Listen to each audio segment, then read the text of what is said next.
انہی الفاظ کے ساتھ میں دعوت خطاب دیتا ہوں وجود الاسلام والمسلمین استاد حوزہ قبلہ علی اصغر سیفی صاحب کو کہ وہ ممبر پر تشریف لے آئے ہیں اور علوم محمد والی محمد سے ہمارے قلوب کو منور کریں. ان کی آمد پر بلند تر صلوات اللہم صلی علی محمد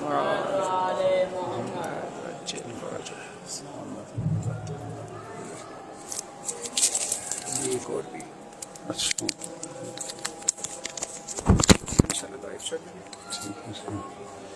صلوات پڑھیں بر محمد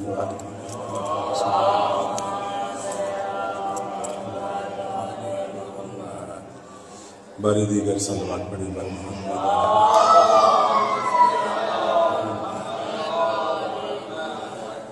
اعوذ باللہ من الشیطان الرجیم بسم اللہ الرحمن الرحیم الحمد للہ رب العالمین والصلاة والسلام علی سید الانبیاء وخاتم المرسلین سیدنا وحبیبنا حبیب الہ العالمین ابی القاسم محمد اللہم صلی علی وعلى آلہ طیبین الطاہرین المعصومین سیما بقیت اللہ العظم اللہم اجل لولیک الفرج. اما بعد فقال مولانا الامام السجاد صلوات اللہ علیہ اللہم صلی علی محمد وعلی محمد.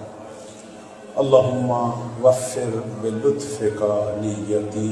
صلوات پڑھیں بر محمد وعلی محمد. علماء کرام، ہمارے محترم زائرین، پروردگار آپ سب کی عبادات، زیارت، دعائیں اپنی بارگاہ میں قبول و منظور فرمائے. بہت ہی مقدس مقام ہے اور یہ تو مقدر کی بات ہے، پتہ نہیں دوبارہ یہ نصیب ہو یا نہ ہو. اور یہ شب بھی شب امام زمان ہے صلوات اللہ علیہ. منگل اور بدھ کے درمیان کی رات ہمارے زمانے کے آقا سے مخصوص ہے. آج کی رات استجابت کی رات ہے. جو دعائیں آپ کے دلوں میں ہیں پروردگار ان سب کو قبول فرمائے. اور یہ پروگرام جن بانیان کی طرف سے اہتمام ہوا، جن کا نام لیا ہمارے محترم برادر نے، ڈاکٹر فرخ رضوی، سید محسن رضوی، محمد زہیر، اسی طرح بہت سارے اور بھی احباب ہیں جنہوں نے التماس سے دعا کی. ایک برادر محمد ارباب علی مرحوم، اسی طرح کل بھی یہاں ایک تشریح ہوئی یہاں کے عالم فاضل مولانا شمون حیدر مرحوم، اور بھی بہت سارے زائرین جو یہاں ایک زمان آئے اور آج ہمارے درمیان نہیں، ان سب کو یاد کرتے ہیں. اور اسی طرح کم مقدس اور اسی حرم مطہر میں جو دفن ہے، پروردگار سب کو محمد و آل محمد کی شفاعت نصیب فرمائے، سب کی قبروں کو پرنور فرمائے، سب کو لوائے حمد کا سایہ عنایت فرمائے. ان دعاؤں کی قبولیت کے لیے اور ان مرحومین جو کہ بانی ہیں اس پروگرام کے، ان کے مرحومین کے لیے ایک صلوات بلند تر.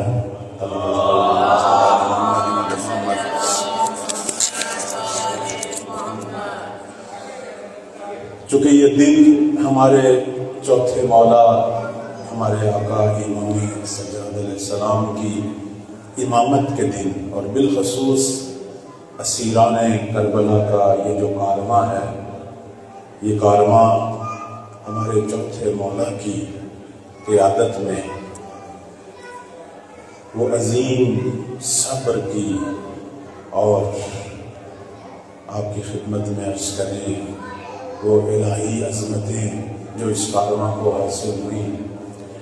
ہم چوتھے امام کا ذکر عام طور پر صرف مسائل میں زیادہ کرتے ہیں، لیکن کاش ہمیں توفیق ہو کہ ہم مولا کا صحیفہ جو ہے اس کی تلاوت کریں، مولا کی دعائیں. یہ دعائیں صرف مناجات نہیں ہیں، علم کے خزانے ہیں، انسان کی تربیت اور تزکیہ کے خزانے ہیں یہ دعائیں. میں نے انہی دعاؤں میں سے ایک جملہ آپ کی خدمت میں بعنوان اس مجلس اور محفل کا سرنامہ قرار دیا. ہمارے چوتھے مولا فرما رہے ہیں کہ اللہم غفر باللطف کا نیتی، اے میرے پروردگار تو اپنے لطف سے میری نیت کو وسعت عطا فرما. یہ آج ہے ہمارے اس پروگرام کا موضوع. آپ نے یہ سنا ہوگا کہ مولا امام زمان علیہ السلام کے اصحاب اور انصار کہ پروردگار ہم سب کو وہ زمانہ دکھائے کہ ہم بھی عصر ظہور دیکھیں. ان کی ایک نشانی یہ ہے کہ وہ ہمیشہ عبادت میں، ہمیشہ عبادت میں، ان کی زندگی کا کوئی لحظہ عبادت سے خالی نہیں، وہ ہمیشہ عبادت میں.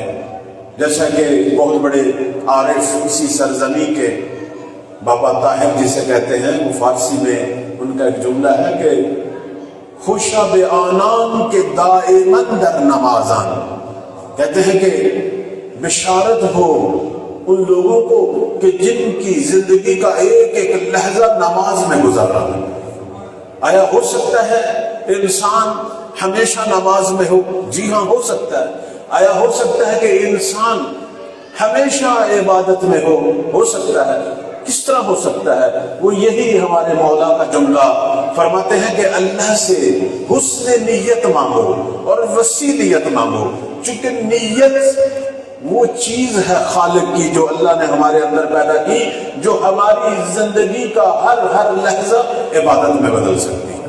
صلوات پڑھیں بر محمد و آل محمد.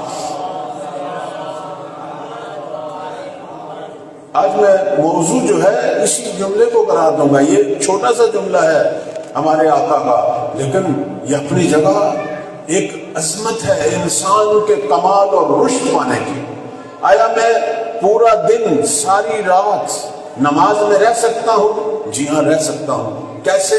جب میں اچھی نیت کروں ہر عمل کی. ہر عمل کی نیت اس عمل کو عبادت میں بدل دے گی.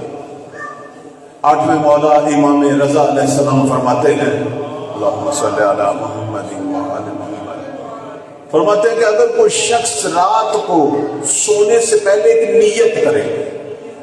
کون سی نیت؟ کہ میں نماز صبح سے پہلے انشاءاللہ بیدار ہوں گا اور سحری کے وقت کے چند لحظے میں انشاءاللہ ان کو پاؤں گا اور اللہ کی بارگاہ میں کوئی استغفار، کوئی توبہ، کوئی دعا کروں گا. یعنی نماز صبح سے چند لحظے پہلے، اذان صبح سے چند لحظے پہلے میں انشاءاللہ بیدار ہوں گا. یہی نیت کر کے سو جائے. مولا فرماتے ہیں چاہے وہ بیدار ہو یا نہ ہو، اللہ اس کا سونا اور سونے میں ہر سانس ذکر الہی اور عبادت میں شمار کرے.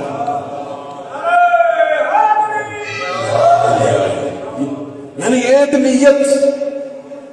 میرے بزرگوں عزیزوں، ہمارے پاس یہ جو نیت ہے یہ ایک بہت بڑا لطف ہے اللہ کا. صرف اس کو وسعت دو، اس کو وسعت دینے کی ضرورت ہے.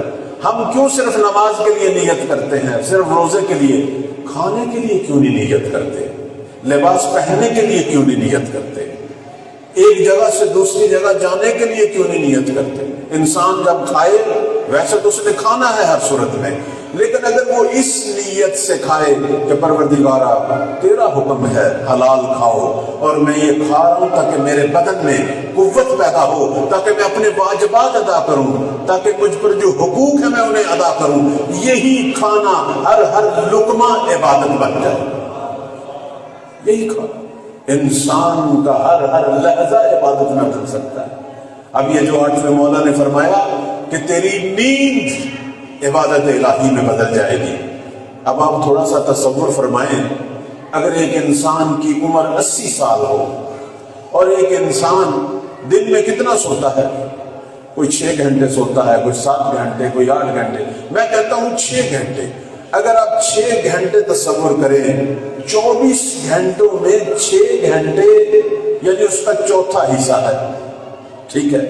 اب اگر کوئی شخص 80 سال عمر کرے یعنی 20 سال گویا وہ سویا رہا، 20 سال اس کی نیند میں گزر گئی عمر، یہی 20 سال عبادت بن سکتے ہیں، بن سکتے ہیں۔ کیسے؟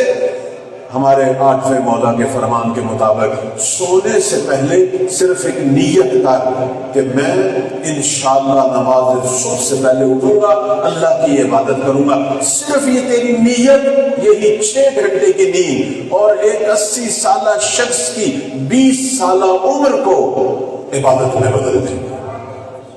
یعنی نیت کتنی بڑی عظیم نعمت ہے الہی۔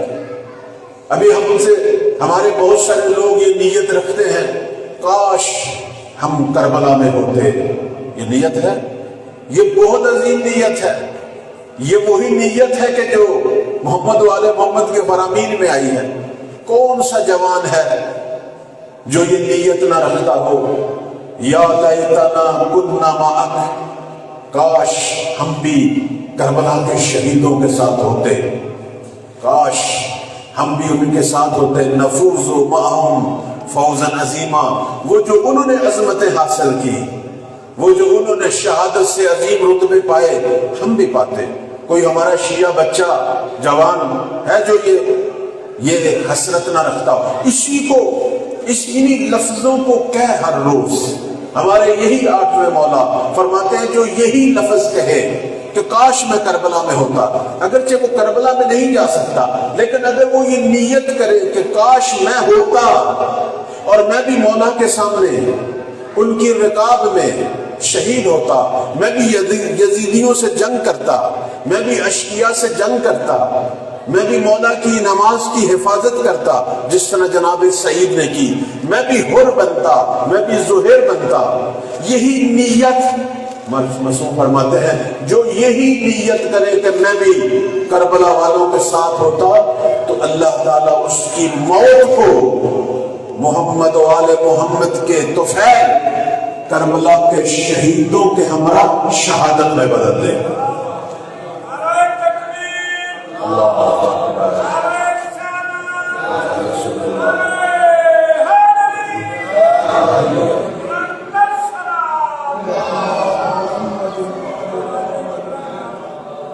فرماتے اس کی موت پھر موت نہیں ہے، خدا اسی نیت کی وجہ سے اس کی موت کو شہادتوں میں بدل دے گا، وہ بھی شہداء کربلا کے ساتھ مشہور۔ صرف ایک نیت کی، ایک ارادہ کیا۔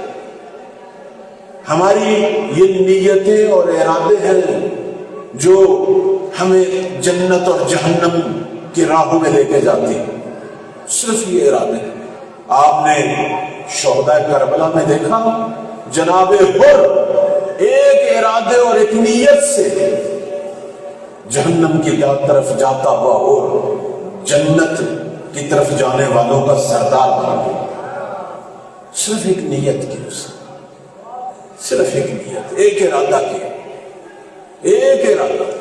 کربلا کے اندر ہم صرف جناب حر کی مثال لیتے ہیں، کہتے ہیں بہت سارے لوگ تھے، 33-34 کے قریب لشکر اشقیاء سے نکلے اور مولا حسین کے لشکر میں شامل ہوئے، مقامات سے نوازا، نیت کی اور خدا نے مولا امام حسین کے لشکر سے مدد ہونے کا۔ آج ہم سب کی یہ نیت ہونی چاہیے کہ ہم امام زمان کے لشکر میں شامل ہوں۔ کون یہ نیت نہیں کرے گا؟ سب کے دلوں میں یہ نیت ہونی چاہیے۔ یہ نیت ہر روز کریں، صبح اٹھ کر اپنے مولا کو سلام کریں، اپنے آقا سے درد دل کریں۔ ہمارا وقت کا امام ہمارے درمیان موجود ہے، غائب ہیں، ظاہر نہیں لیکن حاضر ہے، اسی زمین پہ موجود ہے، ہمارے درمیان ہے۔ آیا ہم جب گفتگو کرتے ہیں ان تک پہنچتی ہے؟ کیوں نہیں پہنچتی؟ یہاں حرم میں قبر مبارک ہے حضرت آیت اللہ علیہ بہجت مرحوم کی، آپ سب نے زیارت کی ہوگی۔ یہ ان کا مشہور جملہ ہے. فرماتے ہیں کہ اگر کوئی شخص گفتگو کرے شاید اس کے کان میں پہنچے نہ پہنچے، مہدی زہرا کے کان میں پہنچ جاتی. کیوں نہیں پہنچتی؟ امام کو اللہ نے بہت ساری طاقتیں دی. آج ہم اپنے ناقص علم سے ہزاروں کلومیٹر دور بیٹھے شخص تک اپنی آواز پہنچا سکتے ہیں یا نہیں پہنچا سکتے؟ بتائیں مجھے. انسان اتنا طاقتور ہو گیا ہے، اگرچہ اس کے پاس سارے علم نہیں ہیں، تھوڑے سے علم ہے، لیکن اس کے پاس ایسی چیزیں آ گئی کہ وہ یہی بیٹھا امریکہ میں، پاکستان میں، کینیڈا میں، جہاں بھی ہزاروں کلومیٹر دور اپنی آواز پہنچا رہا ہے، اپنی تصویر پہنچا رہا ہے. تو خود دیکھ رہا ہے. یہ معجزہ نہیں ہے، یہ علم ہے. تیرے پاس تھوڑا سا علم آیا، تو نے ہزاروں میل دور بیٹھے شخص تک آواز بھی پہنچانی شروع کر دی، تصویر بھی پہنچانی شروع کر دی. جو کل علم کا مالک ہے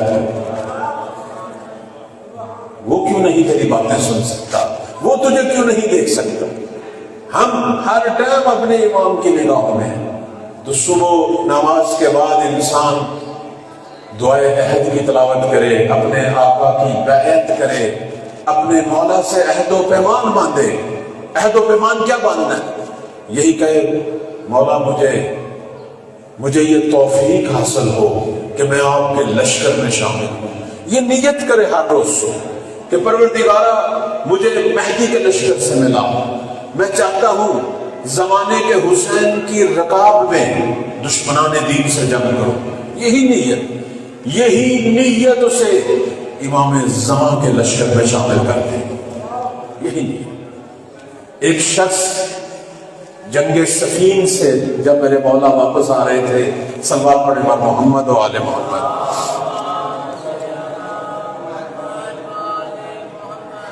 امیر قائدان جنگ سفین سے واپس آ رہے تھے تو ایک صحابی نے کہا کہ مولا میرا ایک بھائی ہے، اس کا بھی بڑا دل تھا اس جنگ میں شرکت کرتا، لیکن وہ کسی مجبوری کی وجہ سے شرکت نہیں کر سکا. اس کا بڑا دل تھا شرکت کرتا، لیکن وہ کسی مجبوری کی وجہ سے نہیں پہنچ سکا. کاش وہ بھی یہ ثواب حاصل کرتا، آپ مولا کی رکاب میں دشمنان دین سے جنگ کرتا. اس وقت میرے مولا نے ایک جملہ فرمایا. نہج بلاغہ کے خطبہ نمبر 12 میں یہ جملہ موجود ہے، میں اسے لکھ کے لایا ہوں آپ سب احباب کی خدمت میں. معصوم نے فرمایا کہ مجھے یہ بتا، یہ جو تیرا بھائی ہے اس کا یہ ارادہ تھا واقعہ کہ میرے اس لشکر میں شامل ہوتا؟ کہا کیوں نہیں مولا، اس کا ارادہ تھا لیکن شرکت نہیں کر سکا. فرمایا بس سنو، وہ ہمارے ساتھ تھا. بس سنو، وہ ہمارے ساتھ تھا. اس نے بھی یہ ثواب پایا ہے اپنی اسی نیت سے. اس کے بعد مولا نے خطبہ دیا. اب میں یہ خطبے کا ایک جملہ جو آپ کی خدمت میں پیش کروں گا. فرماتے ہیں وَلَقَدْ شَهِدْنَا فِي أَسْكَرَنَا هَذَا أَقْوَامٌ فِي أَسْلَابِ الرِّجَالِ وَأَرْحَامِ النِّسَاءِ. فرماتے ہیں سنو، ہمارا یہ جو لشکر ہے جو جنگ سفین میں منافقین سے لڑا، جو دشمنان دین سے لڑا، اس لشکر میں صرف ہم نہیں تھے بلکہ قیامت تک ہمارے وہ سارے شیعہ تھے جو اس وقت اپنے باپوں کی اسلاب میں ہیں یا اپنے ماؤں کی ارحام میں ہیں، جو بھی سفین میں شدت کے خواہش مند تھے وہ سارے اس لشکر میں شامل تھے.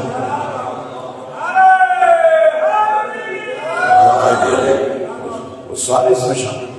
آج اگر میں یہ نیت کروں کہ کاش میں جنگ سفین میں ہوتا، کاش میں مولا علی کے لشکر میں ہوتا، میری یہ نیت شامل کر دے گی، مجھے شامل کر دے گی. یہ ایک بڑا مشہور واقعہ ہے جو علامہ مجلسی رحمت اللہ نے بہار الانوار میں نقل کیا. جناب محی الدین اربلی کا واقعہ ہے. صلوات پڑھیں بر محمد و آل محمد.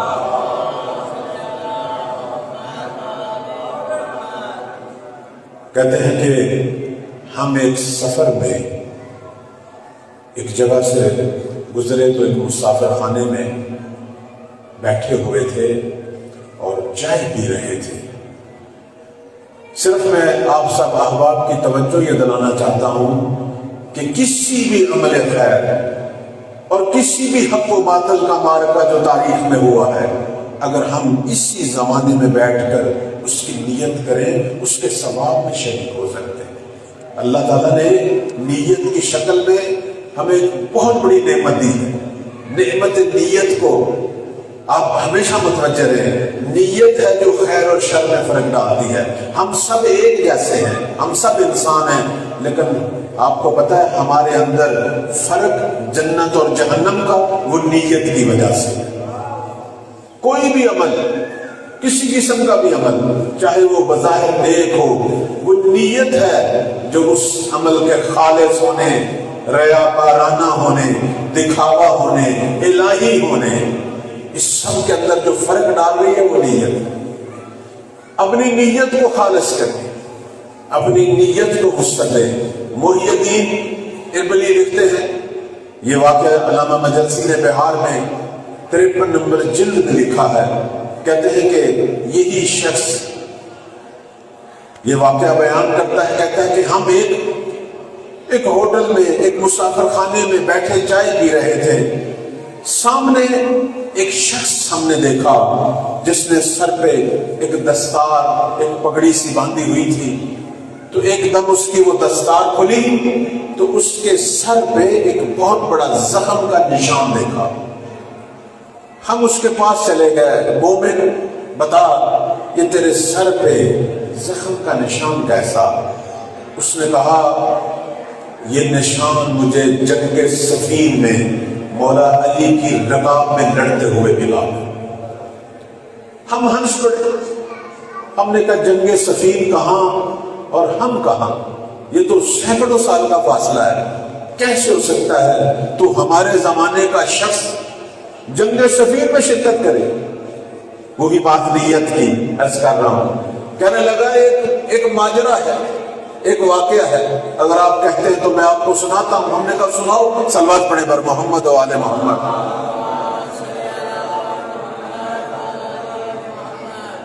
وہ شخص محی الدین اربلی کو سناتا ہے، کہتا ہے کہ میں ایک دفعہ سفر میں مصر کی طرف جا رہا تھا۔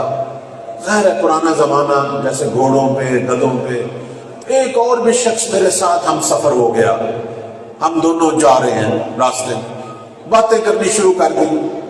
اب ہر طرح کی بات ہمارے درمیان شروع ہوئی، ہوتی ہم نے صدر اسلام کے قصے شروع کر دیے، جنگ بدر، جنگ احد۔ چلتی بات جنگ صفین کی شروع ہو گئی۔ جنگ صفین کی ہم دونوں نے بات شروع کی تو اس دوران جب جنگ صفین پہ ہم بات کر رہے تھے تو وہ شخص بولا، کہنے لگا اگر میں ہوتا جنگ صفین میں تو اپنی تلوار کو علی اور اس کے یاران کے خون سے سیراب کرتا۔ کہتے جب میں نے یہ سنا تو میں متوجہ ہوا کہ یہ تو ناصبی ہے، یہ تو کوئی خارجی ہے۔ مجھے بڑا غصہ آیا، میں نے کہا اگر میں ہوتا، میں نے بھی آگے سے کہا اگر میں ہوتا، میں بھی اس لشکر کا حصہ ہوتا تو میں پھر امیر شام اور اس کے یاران کے خون سے اپنی تلوار کو سیراب کرتا۔ میں نے یہ بات کی، اس نے وہ کی، وہ غصے میں آ گیا، اس نے مجھ پر حملہ شروع کر دیا۔ کہتے اب ہم دونوں لڑنے لگ گئے، راستے میں صحرا تھا، بیابان تھا، کوئی ہمیں چھڑانے والا نہیں تھا۔ اب دو شخص اب لڑ پڑے، جو ہمارے پاس چاقو، چھری، تلوار تھی، کافی زخمی ہو گئے۔ ایک دم اس نے اپنی تلوار سے میرے سر پہ وار کیا، میں گر کے بے ہوش ہو گیا۔ اب اس کے بعد والا حصہ میں بہار سے وہ جملہ جو ہے وہ نقل کرنے لگا ہوں۔ کہنے لگا کہ جب میری آنکھ کھلی، بہت توجہ چاہوں گا، یہ ہمارے زمانوں کے واقعات ہیں۔ کہنے لگا جب میری آنکھ کھلی میں نے ایک شخصیت کو دیکھا جس نے میرا سر اپنی گود میں رکھا اور مجھے کہہ رہے ہیں کہ نصرتنا نصرتک، تم نے ہم آل محمد کی مدد کی، ہم تمہاری مدد کریں گے۔ وَلَا يَنْصُرَنَّ اللَّهُ مَن يَنْصُرُهُ، جو بھی اللہ کی مدد کو آئے اللہ اس کی مدد کو آتا ہے۔ اور مجھے کہا وہ دیکھو وہ ناصبی کی لاش سامنے پڑی ہوئی ہے، اسے دیکھو۔ میں نے دیکھا یہ وہی ہے جو ناصبی تھا۔ کہا کہ تمہارا بدن زخموں سے چور چور ہے، اور اس کے بعد انہوں نے میرے بدن پہ ہاتھ پھیرنا شروع کیا۔ جہاں جہاں سے وہ ہاتھ پھرتا رہا، کہتے ہیں میرے سارے زخم بند ہوتے رہے، ایسے لگ رہا تھا جیسے زخم ہے ہی۔ آخر میں سر کا زخم جو بہت بڑا زخم تھا اس پہ بھی انہوں نے ہاتھ رکھا، زخم تو بند ہو گیا لیکن نشان ختم نہیں ہوا، باقی سارے نشان ختم ہو گئے۔ کہا کہ یہ نشان اس لیے باقی ہے کہ اگر کوئی تجھ سے پوچھے کہ تجھے یہ زخم کہاں سے حاصل ہوا ہے تو اسے کہہ کہ مجھے جنگ صفین میں امیر کائنات کی رکاب میں دشمنان دین سے لڑتے ہوا حاصل ہوا ہے۔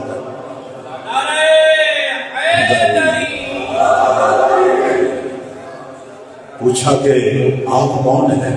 کہا میں تیرے زمانے کا امام، تیرے زمانے کا امام۔ عرض خدمت یہ ہے کہ امام وقت تو موجود ہے جو آل محمد کی مدد کا ارادہ کرے، چاہے وہ پرانا ہی کوئی مارکہ کیوں نہ ہو، وہ دیکھ رہے ان کی نگاہوں میں ہے، اور اللہ اسی مارکے کے اندر ہمیں شامل کرے گا روزے کے ہم۔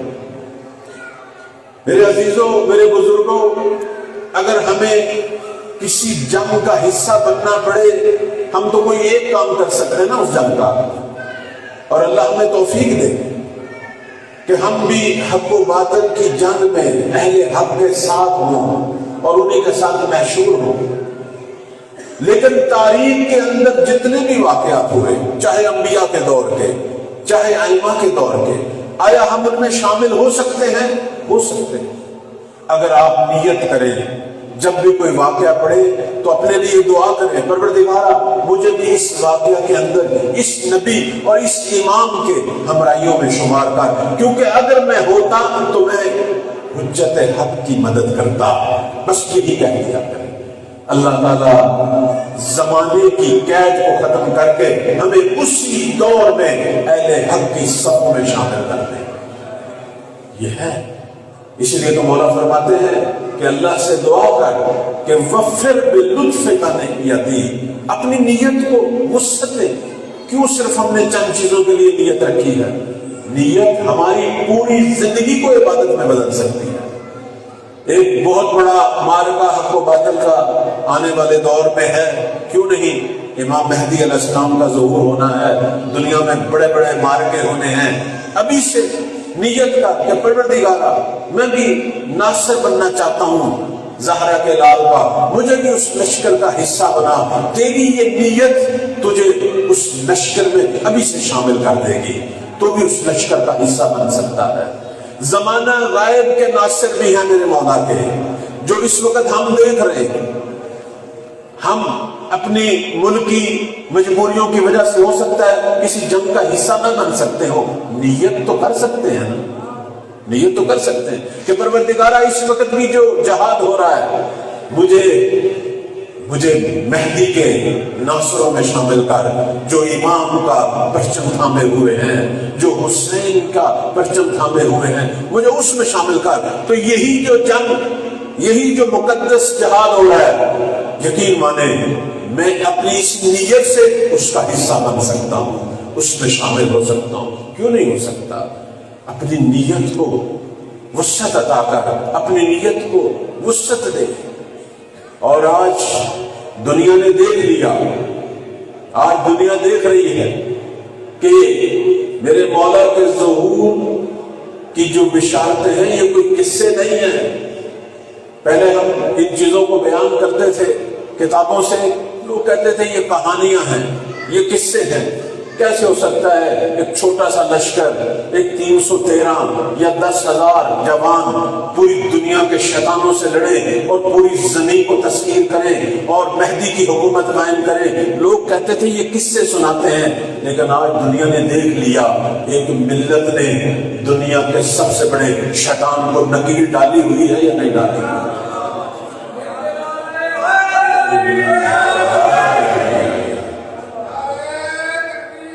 اللہ اکبر، رسول اللہ۔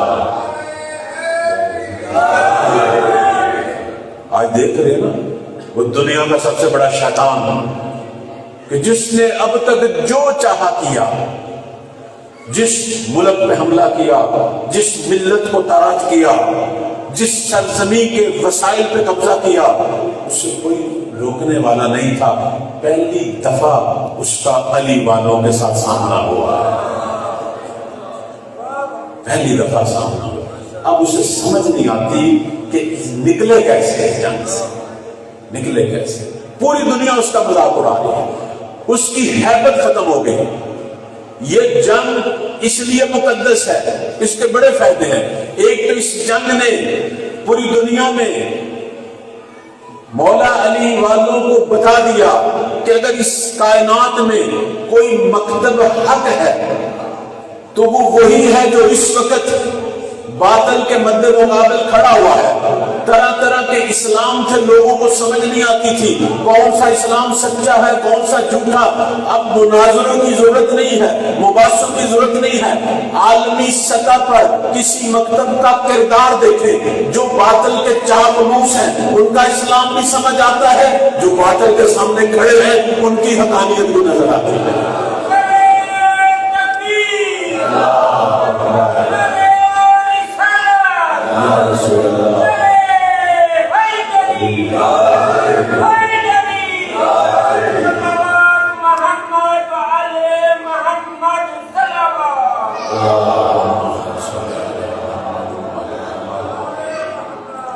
اب تو سرزمین عرب پریشان ہے۔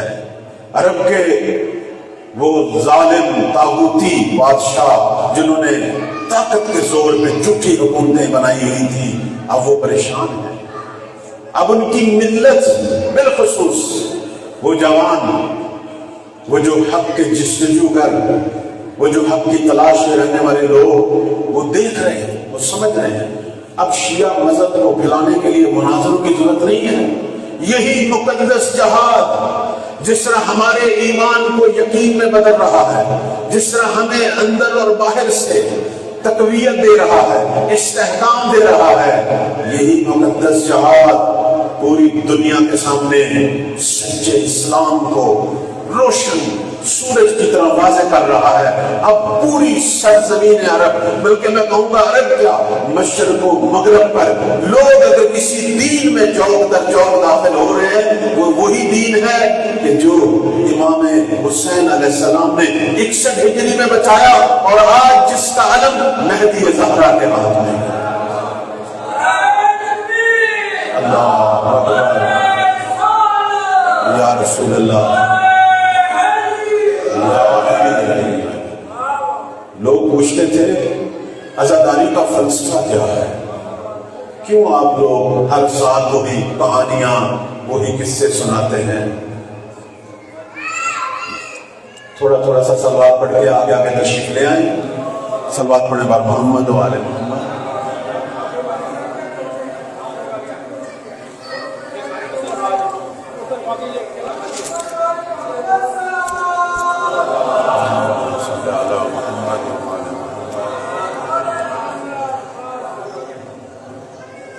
صلوات پڑھے بر محمد و آل محمد۔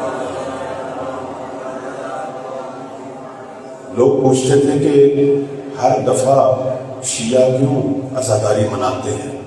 ابھی بھی ایک جاہل مولوی نے سوشل میڈیا پہ آپ نے سنا، اس نے بھی مذاق اڑایا عزاداری کا۔ تو یہ ہمارے لیے کوئی عجیب بات نہیں، کوئی عجیب بات نہیں ہے، یہ تقسیم ہے اللہ کی۔ کنہوں نے آل محمد کے لشکر میں شامل ہونا ہے اور کنہوں نے یزیدیوں میں رہنا ہے.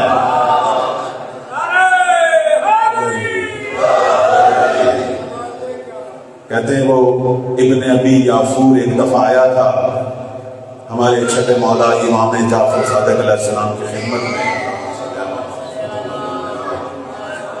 کہنے لگا کہ ہم دیکھتے ہیں کہ بعض شیعہ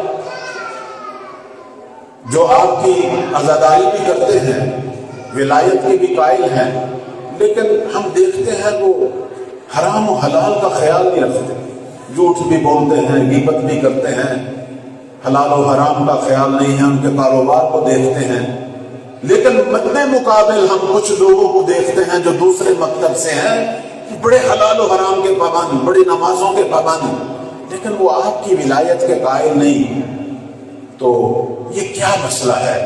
امام لیٹے ہوئے تھے، اٹھ کے بیٹھ گئے، کہنے لگے ابن ابی یافور درست ہے، بعض مومنین غلطیوں میں مبتلا ہے، گناہوں میں مبتلا ہے. اگر کوئی مومن گناہ کر رہا ہے تو امر بالمعروف کر، نصیحت کر، اسے سمجھا، لیکن تجھے حق نہیں ہے ہمارے شیعوں کی توہین کرنے کا. اتنی محبت ہے ہمارے آقا مولا کو. فرماتے ہیں کہ اگر تیرا کوئی بھائی، تیرا کوئی بیٹا اگر کوئی غلطیوں میں مبتلا ہے، گناہ میں مبتلا ہے، تو تلقین کر، اسے نصیحت کر، امر بالمعروف کر، لیکن تجھے حق نہیں ہے ان کی توہین کرنے کا اور ان کی تعریف کرنے کا. کہنے لگا مولا کیوں؟ کہا تو دیکھ نہیں رہا ہے کہ اللہ نے کن دلوں کو ذکر حسین کے لیے چنا ہے. آخر ان کے اندر ایک نورانیت تھی کہ پروردگار نے ان کو آل محمد کے ہمراہیوں میں انتخاب کیا، اور ان کو بشک ان کی نمازیں ہیں، بشک ان کی ظاہری زندگی، ظاہری تقویٰ ہے، لیکن پروردگار نے ان کے دلوں کو دشمنان محمد والے محمد کے ساتھ رکھا.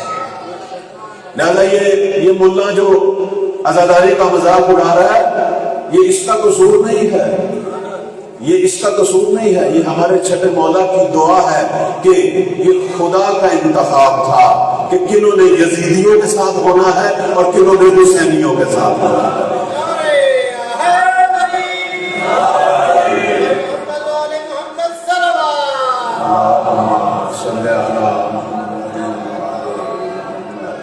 جو شخص آج کے دور میں بھی مقصد حسینی نہ سمجھ سکے، جو آج کے دور میں بھی فلسفہ آزاداری نہ سمجھ سکے، تو وہ اندھا ہے نا. تو اس شخص کی سزا یہی ہے کہ یہ ہمیشہ بنی امیہ کے ساتھ رہے، اس کو لشکر حسین نصیب نہ ہو. اس کی سزا یہی. تو میں عرض کر رہا تھا کہ فلسفہ آزاداری سمجھ نہیں آتا تھا کہ کیا ہے شیعہ، کیوں ہر سال یہ بچھا لیتے ہیں یہ بساط، ہر سال عزاداری، ہر سال حر کی داستان، ہر سال زہیر کا قصہ، ہر سال سعید کی وہ فداکاری امام کی نماز کے لیے، ہر سال علی اکبر کی جوانی، ہر سال غازی کے بازو. یہ ہر دفعہ یہ کیوں بتاتے ہیں؟ واقعاً یہ سوال تھا، ہمیشہ یہ سوال میڈیا پہ ہوتا تھا، لیکن آج اس مقدس جہاد نے دنیا کو بتا دیا کہ یہ عزاداری صرف گریے کا نام نہیں تھا، گریہ تو بہانہ تھا ہماری مغفرت کا. عزاداری زمانے کے امام کے لیے تیاری تھی کہ جب بھی زہرا کے لال یا جو اس راہ میں ہو، جب بھی کبھی کہیں حق و باطل کا مارکا ہوگا، اسلام کی آبرو کو وہی بچائیں گے جو صف حسینی پہ بیٹھے.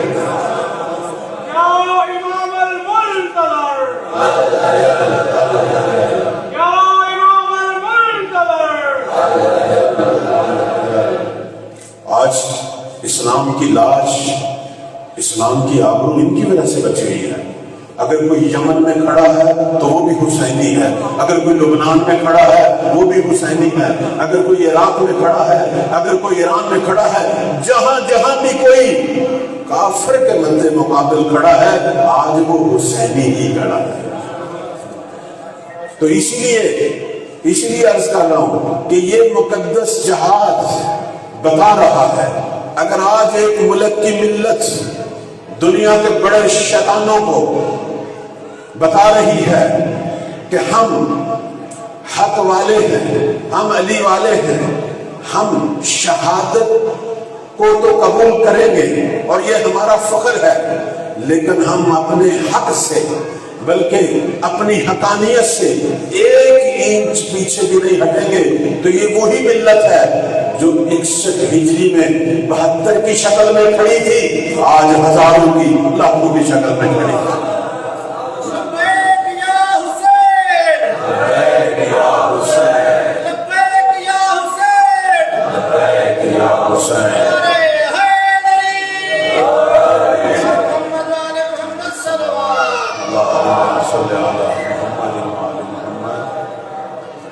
میں ہمیشہ حیران ہوتا تھا مولا امام زمان علیہ السلام کے ظہور کی نشانیوں میں سے ایک اہم نشانی آسمانی آواز ہے۔ کہتے ہیں کہ جب مولا کا ظہور ہوگا تو 3 مہینے پہلے آسمان سے ایک آواز آئے گی، اور یہ آواز 5 حتمی نشانیوں میں سے ایک اہم نشانی ہے۔ 5 نشانیاں ہیں میرے مولا کے ظہور کی۔ ایک شام سے سفیانی کے لشکر کا نکلنا کہ جس کی شروعات ہم دیکھ رہے ہیں، اور یمن سے آل محمد کے لشکر کا نکلنا کہ جس کا آغاز بھی ہم دیکھ رہے ہیں، اور فرماتے ہیں ایک آسمانی آواز ہے، اور سفیانی کے لشکر کا مدینہ سے مکہ جاتے ہوئے دھمسنا کہ انشاءاللہ ہم دیکھیں گے، اور نفس زکیہ کی 15 دن پہلے شہادت انشاءاللہ ہم دیکھیں گے۔ میں عرض یہ کر رہا ہوں کہ یہ جو 3 مہینے پہلے کا آواز ہے کہ جو آسمان سے آئے گی، اور ہماری احادیث میں ہے کہ جب یہ آواز جبرائیل دیں گے پوری دنیا کے لوگ سنیں گے، اور آواز سن کر کھڑا شخص ہیبت سے بیٹھ جائے گا، سویا اٹھ جائے گا۔ یہ آواز ہر ایک کو سنائی دے گی، ہر ایک کو اس کی زبان میں سمجھ آئے گی، لیکن یہ آواز کیا ہوگی؟ آواز یہ ہوگی کہ جبرائیل ایک ندا دیں گے، اور اس ندا میں مومنین کرام توجہ فرمائیں، اس ندا میں پتہ ہے جبرائیل کیا کہیں گے؟ جبرائیل یہ کہیں گے دنیا والوں سنو، حق علی اور علی کے ماننے والوں کے ساتھ ہے۔ اب میں یہ سوچتا تھا کہ یہ بات تھوڑی سی عجیب ہے، آخر پوری دنیا تو بھری پڑی ہے مذاہب سے، دنیا تو بڑی پڑی ہے ملحدین سے بھی، ساری دنیا کو کیسے مولا علی کا پتہ چلے گا؟ یعنی اس سے پہلے علی اتنے معروف ہو چکے ہوں گے کہ جبرائیل علی کا نام لیں گے، یہ سمجھ نہیں آتا تھا، لیکن یہ مقدس جہاد اس نے پوری دنیا کو بتا دیا۔ چونکہ اب ساری دنیا میں ایک ہی سوال ہے کہ امریکہ کس سے لڑ رہا ہے، کہ ذلت کا شکار ہے، تو بتا رہے ہیں کہ علی والے سے لڑ رہا ہے۔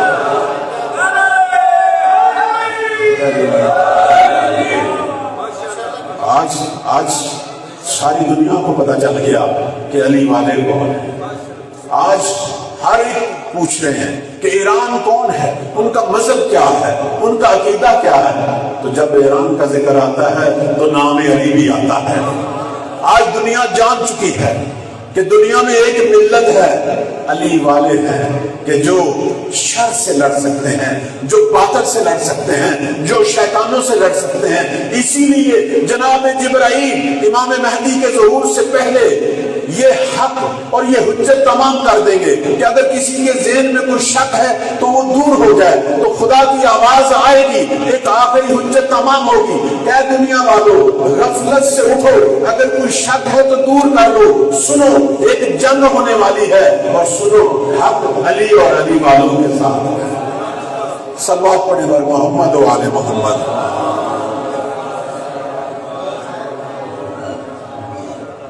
ایام چکے اسیران کربلا کے ایام ہیں، میں بس یہیں پہ ختم کرتا ہوں پروردگار سے اس دعا کے ساتھ کہ اللہ تعالی ہم سب کو مہدی کے لشکر کا حصہ قرار دے، ہم بھی اپنی آنکھوں سے فرزند زہرا کا ظہور دیکھیں، آپ کو معلوم ہے ہمارا یہی آقا اور مولا وقت کے امام،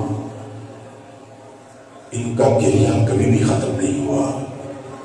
ہم اور آپ ابھی ایام آزاد ہیں، چند دن گریہ کر لیں گے لیکن ہمارا گریہ ختم ہو جائے گا، لیکن مہدی زہرا کا گریہ کبھی بھی ختم نہیں ہوا۔ امام سجاد کے بھی چونکہ دن ہیں، میں صرف تھوڑا سا ذکر کروں گا۔ 2 امام ہیں جنہوں نے ساری زندگی گریہ کیا۔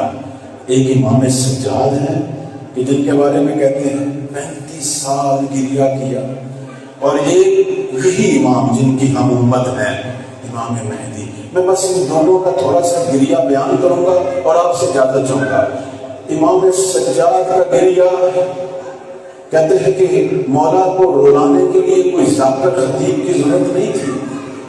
امام سارا دن روزہ رکھتے تھے، شام کو کنیز جب پانی لے کے آتی تھی، امام پانی کو دیکھ کر رونا شروع کر دیتے تھے۔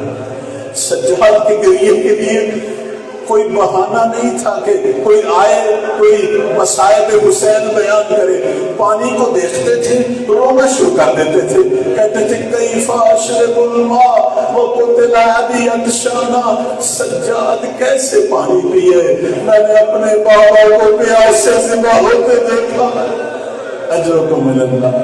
کنیز کھانا لے کے آتی تھی، مولا سارا دن کے بھوکے ہیں، چند لقمے کھا رہے ہیں، امام کی آنکھوں سے آنسو شروع ہو جاتے تھے، فرماتے تھے کیف اکل الطعام، سجاد کیسے کھانا کھائے، ہائے میرا بابا بھوکا ذبح ہوا ہے۔ اجرکم اللہ۔ کہتے ایک دفعہ منحال آیا، کہنے لگا مولا بس کریں، بہت آپ نے گریہ کیا، بہت گریہ کیا، بس کریں، کتنا روئیں گے؟ کہنے لگے منحال تم نے انصاف نہیں کیا، مجھے بتا تو قرآن کی تلاوت تو کرتا ہے؟ ہاں میں کرتا ہوں۔ یعقوب کا یوسف اس سے صرف جدا ہوا تھا، قتل نہیں ہوا تھا، وہ نبی تھا، اپنے علم سے سمجھتا تھا کہ یوسف زندہ ہے، لیکن قرآن یہ کہتا ہے کہ یعقوب اپنے یوسف کے فراق میں اتنا روئے، وَبِيَضَّتْ عَيْنَاهُ مِنَ الْحُزْنِ، آنکھیں رو رو کر سفید ہو گئی۔ منحال وہ تو ایک یوسف تھا، ہائے میں نے کربلا پر 17 یوسف دیکھے جو خاک و خون میں گلتا ہوئے۔ اجرکم اللہ، اجرکم اللہ۔ کہنے لگا مولا شہادت تو آپ کا فخر ہے، آپ کے خاندان میں ابو عبیدہ شہید ہوئے، علی شہید ہوئے، مولا شہادت آپ کی عظمت ہے۔ میرے امام کھڑک اٹھے، کہنے لگے ابھی بھی تو نے انصاف نہیں کیا، ابھی بھی انصاف نہیں کیا۔ ٹھیک ہے میں مان لیتا ہوں شہادت ہمارے لیے فخر ہے، پر مجھے یہ تو بتا میری پھوپھیوں بہنوں کا بے پردہ شام اور کوفہ کے بازاروں میں جانا، وہ شرابیوں کے درباروں میں جانا، آیا یہ بھی ہمارے لیے فخر ہے؟ آیا یہ بھی ہمارے لیے فخر ہے؟ اجرکم اللہ، اجرکم اللہ۔ مولا گریہ تو بہت کرتے تھے گریہ، لیکن اکثر شام کا ذکر کرتے تھے، شام کو یاد کر کے بہت رویا کرتے تھے۔ سجاد کسی نے پوچھا مولا کوفہ بھی تو آپ گئے لیکن شام کا ذکر زیادہ کرتے ہیں؟ کہا تجھے کیا بتاؤں، جب ہم کوفہ گئے ہماری حالت دیکھ کر کوفہ والے بھی رو رہے تھے، وہ بھی گریہ کر رہے تھے، لیکن جب ہم شام گئے شامی ہمیں دیکھ کر خوش ہو رہے تھے، رقص کر رہے تھے، ہم پر پتھر پھینک رہے تھے، ہم پر گرم پانی پھینک رہے تھے، ہم پر کوئلے پھینک رہے تھے۔ اجرکم اللہ، اجرکم اللہ۔ پھر مولا فرماتے ہیں، کہتے ہیں تجھے کیا بتاؤں، ہم سب کو ایک ہی رسی سے باندھا ہوا تھا اور ہمیں وہاں بٹھاتے تھے جہاں غلاموں کو بٹھاتے تھے۔ اجرکم اللہ، اجرکم اللہ۔ کہتے ہیں کہ جناب سائد ظاہر ان کا نام ہے، وہ کہتے ہیں میں شام میں تھا، یہ شام میں تھا، مسافر خانے میں سویا ہوا تھا، کہنے لگے ایک دم باہر میں نے شور سنا، ناچنے گانے اور شادیانوں کی آوازیں سنی، باہر نکلا، میں نے پوچھا یہ کون سا دن ہے، کوئی عید کا دن ہے؟ کہا نہیں، ایک باغیوں کا قافلہ لایا جا رہا ہے اور اس کے ان کو اسیر کرنے کی خوشی میں شامی شادیانے بجا رہے ہیں۔ یہ کہتا میں بھی دوڑ کے گیا، دیکھو کون سے باغی ہیں؟ کہتا جب میری نظر پڑی میں نے دیکھا کچھ بچے اور بیویاں بغیر حجاب کے خاک اور سے گرد میں اٹے ہوئے، بیویوں کے چہرے، بچوں کے چہرے راستوں کی دھوپ سے جھلسے ہوئے، بچوں کے ہونٹ خشک۔ میں نے دیکھا یہ چند ٹوٹے پھوٹے بیویاں اور بچے ہیں اور ان کے سامنے ایک ہستی کھڑی ہے۔ کس حالت میں کھڑی ہے؟ سر جھکا ہوا ہے، گردن میں توڑ ہے، ہاتھوں میں بیڑیاں ہیں، پاؤں میں زنجیریں ہیں۔ ایک ہستی کو میں نے کھڑے دیکھا، کہنے لگا میں نزدیک ہوا، جب غور سے دیکھا میری چیخ نکل گئی۔ میں نے کہا یہ تو فرزند رسول ہے، یہ تو علی ابن حسین ہے۔ کہتا میں قدموں میں جھک گیا، میں نے کہا مولا آپ اس حال میں اجرکم اللہ۔ امام سجاد نے سر اٹھا کے کہا کون ہے؟ ابھی تک تب سارے شادیانے بجا رہے تھے، کون ہے جو ہمارے لیے رو رہا ہے؟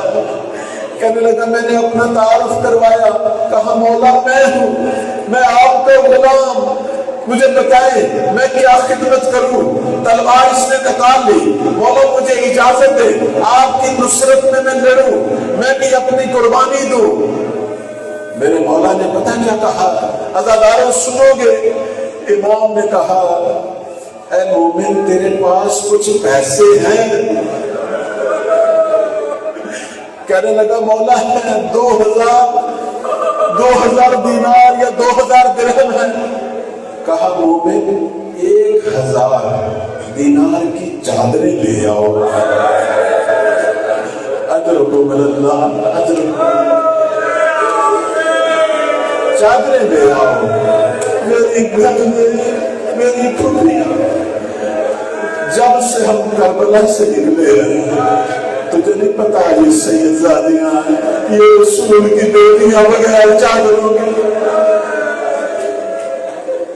دوڑتا ہوا گیا، چادریں لے کے آیا، آ کے اس نے چادریں دی، بیویوں کو چادریں دی، لیکن ان ملعونوں نے وہ چادریں چھین لی، وہ دوبارہ چادریں چھین لی۔ کہنے لگا مولا مجھے اجازت دے میں ان ملعونوں سے جنگ کروں۔ کہا نہیں مومن، مجھے یہ بتا تیرے پاس اور بھی پیسے ہیں؟ کہنے لگا جی مولا ہے۔ کہا یہ سامنے جو نیزے ہیں جن پر سر ہے یہ ہماری ماؤں بہنوں کے پاس کھڑے ہیں، ان کو دیکھنے کے لیے ہجوم کھڑا ہے، وہ ان سروں کو دیکھنے کے لیے کھڑے ہیں، لیکن ان کی نگاہیں میری بہنوں میں بھی پڑ رہی ہیں، میری پھوپھیوں میں بھی پڑ رہی ہیں۔ تو ان نیزے والوں کو کچھ پیسے دے، یہ تھوڑا سا آگے نکل جائے تاکہ ہجوم تھوڑا سا آگے چلے جائے، آئے میری بہنوں اور ماؤں کی طرف کوئی نہ دیکھے۔ اجرکم اللہ، اجرکم اللہ، اجرکم اللہ۔ میں بس ختم کر رہا ہوں۔ ایک یہ میرا امام ہے جو ساری عمر آنسو بلکہ خون کے آنسو ہوتے ہیں، ایک وہ امام ہے جس کی ہم آج امت ہیں۔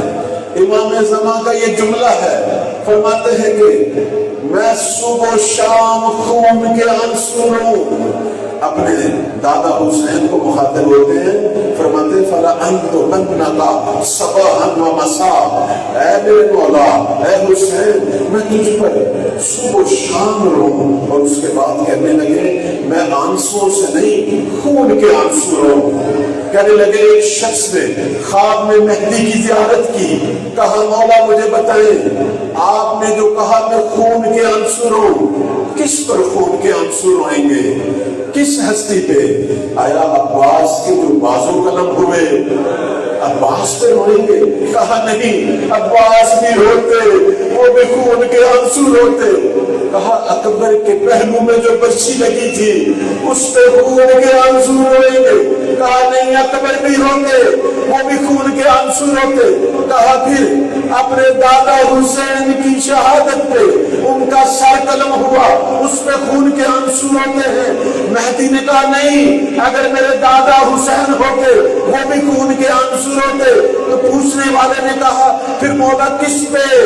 کہا مجھے نہیں پتا، میں اپنی دادی زینب کی اسیری پہ خون کے آنسو روتا ہوں۔ وہ مہدی کا جگر پھٹتا ہے جب میرے ذہن میں یہ خیال آتا ہے، آئے میری دادیاں، آئے رسول کی بیٹیاں، آئے زہرا کی بیٹیاں کس عالم میں شرابیوں کے دربار۔ اجرکم اللہ علی لعنت اللہ علی الظالمین۔